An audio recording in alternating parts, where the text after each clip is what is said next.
бяха потърпевши от това. Не можеха да се представят успешно както трябва. Да, възпитанието наистина е важно. Искам нещо друго да те попитам. Ние ще продължим на тази тема след малко. Бил ли си в Русия? Имал ли си много приятели там? И влияят ли туристическите мероприятия за сближаването на хората? Искам да представя малко по-нататък една рубрика и затова тръгвам от този въпрос. Бил съм в Русия много пъти, имам много познати и руските граждани, хората в Русия, за тях съм с отлични впечатления. Добри хора.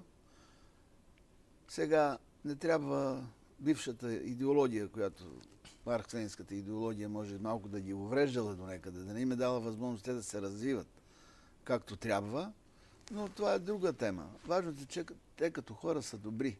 Имат и добри младежи, имат момчета, имат и добри, красиви момичета.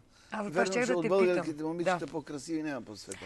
Така ли? Ти ми изпревари моята мисъл. Исках да те питам дали си срещал хубави рускини или все пак българките си остават най-красивите жени на света? Срещал съм, но българките са най-красивите жени в света. Щом го казваш ти, значи е така, защото си ценител. Аз искам да обявя следващата ни рубрика и въпреки всичко, че българските наистина са красиви жени, да ви покажем и една рускиня, много красива рускиня.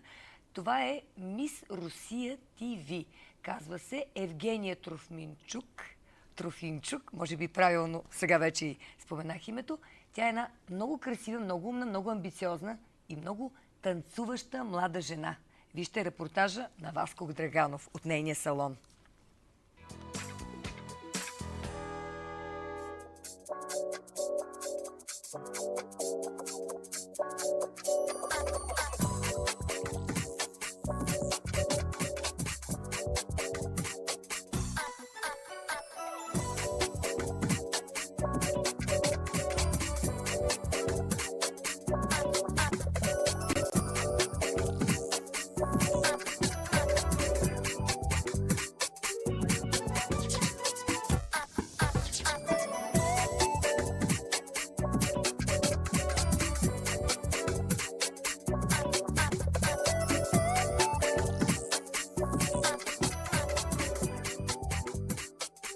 Добър вечер, скъпи зрители! На гости сме на една много красива жена. Това е Евгения Трофимчук. Мис Русия ТВ 2000. Освен това, тя е спечелила и много други престижни награди и конкурси. Била е също 13 години и телевизионна водеща. Въобще представям една много красива жена.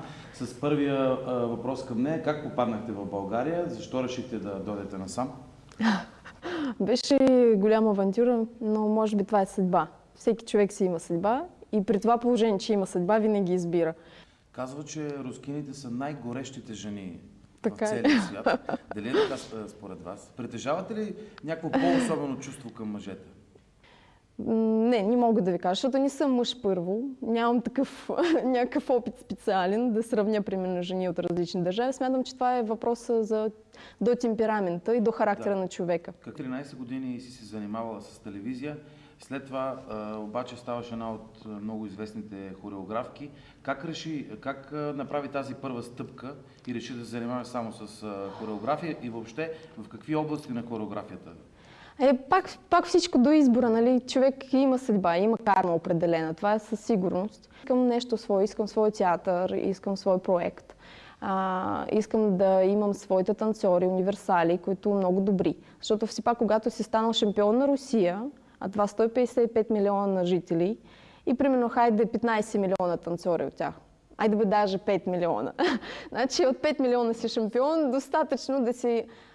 даже не ти трябва повече да искаш да бъдеш шампион на света, защото в хореография, ако си заел в Русия, първо място, говорим за танци, говорим за хореография, значи и това е достатъчно. Защото нито в Европа, нито в друга точка на света ти няма да видиш нещо по-добро и по-технично. Може би американци могат да се състезават като техника, но като душа няма.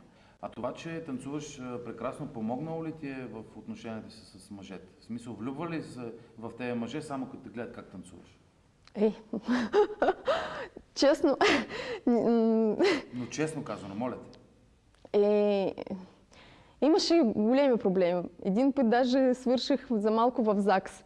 Какво е това ЗАГС? ЗАГС това е там, където правят бракосъчетания. Значи за малко, просто не знам как измъкнах се, но често свалили ми от сцена и закарахме направо там, да. Това беше много давно, аз бях на 19 години.